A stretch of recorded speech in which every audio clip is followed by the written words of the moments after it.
ശുദ്ധീകരണ സ്ഥലത്തിലെ ആത്മാക്കളിൽ നിന്നും സകല വിശുദ്ധരിലേക്കുള്ള പ്രയാണം നാളെ ആരംഭിക്കുകയാണ്.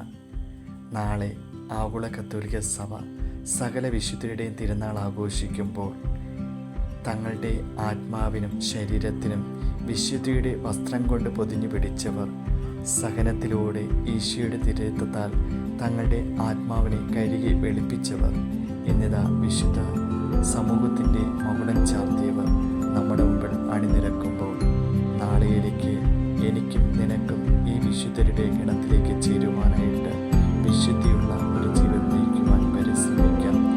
നമ്മുടെ ജീവിതങ്ങളിലേക്ക് സഹനങ്ങൾ കടന്നു വരുമ്പോൾ ഈ സകല വിശുദ്ധരുടെയും മാതൃക നമുക്കും പ്രചോദനമായി